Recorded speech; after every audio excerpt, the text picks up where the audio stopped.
Avant tout, l'acteur doit être un homme de spectacle. C'est-à-dire, faites du cinéma, c'est une chose, faites de la politique, c'est une chose. C'est autre chose. Je n'aime pas, si vous voulez, politiser le cinéma. Bienvenue dans cet instant de long.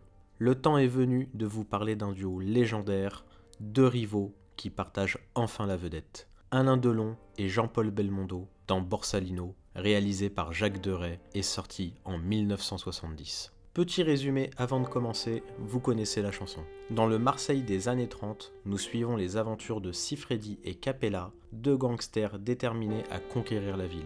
Au programme, règlement de compte, femmes, argent et amitié mise à l'épreuve. Alors ce qu'il faut savoir, c'est que le film est adapté d'un livre, lui-même s'inspirant de la véritable histoire de différents gangsters qui ont sévi à Marseille. Là en l'occurrence, celle des gangsters Carbone et Spirito.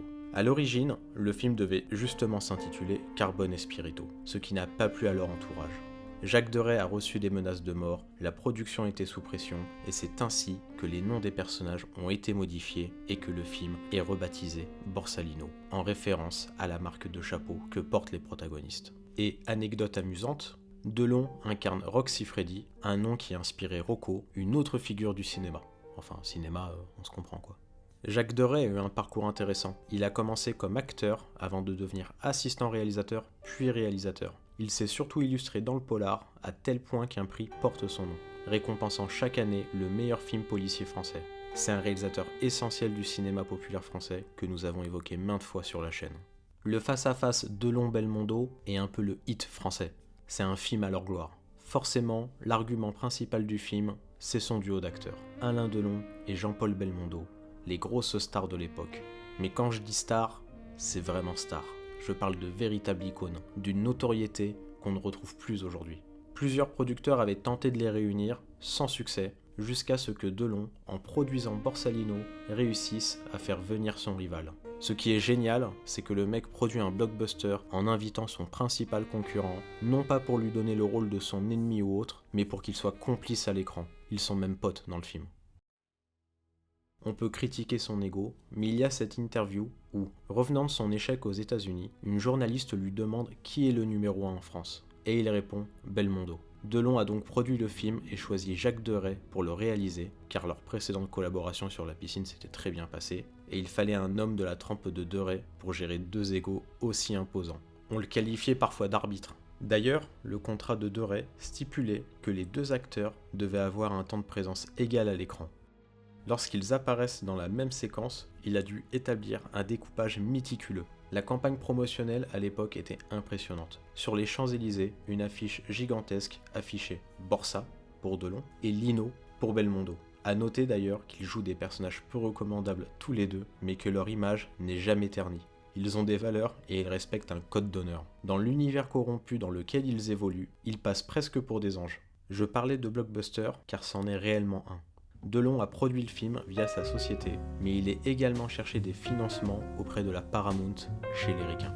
Petit fait amusant, le film devait initialement coûter plus cher, mais en raison de la dévaluation du dollar pendant la production, ils ont dû amputer le budget de 300 millions d'anciens francs, en supprimant notamment une longue scène dans un train d'époque.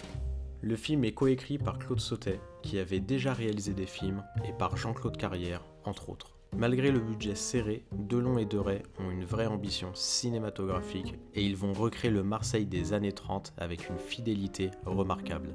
Visuellement, c'est assez incroyable, que ce soit pour les voitures, les costumes ou encore pour les armes, ils ont même retapé des rues entières pour les adapter à l'époque. Comme le dit Deray, Marseille est le troisième personnage du film. Il sait comment mettre en scène la ville, les perspectives qu'elle offre, l'énergie de ses rues. Regardez ce plan.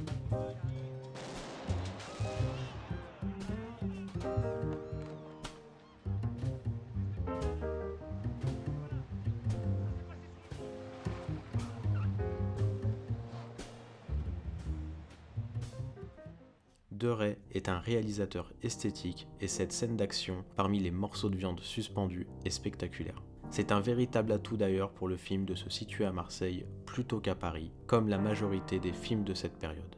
Cela apporte plus de couleurs, de fraîcheur, de légèreté et contribue à l'atmosphère dynamique et vivante du film qui se reflète aussi dans les dialogues pleins d'esprit et d'humour.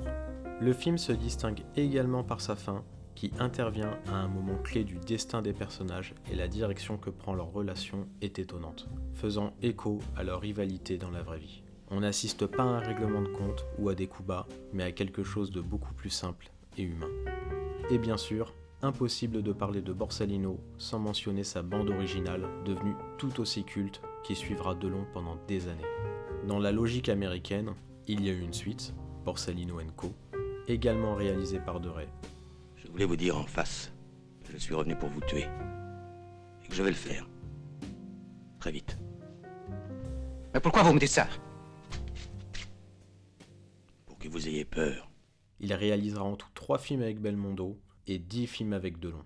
Voilà, j'espère que cet instant Delon vous a plu et qu'on vous aura donné envie de redécouvrir ce petit bonbon qu'est Borsalino.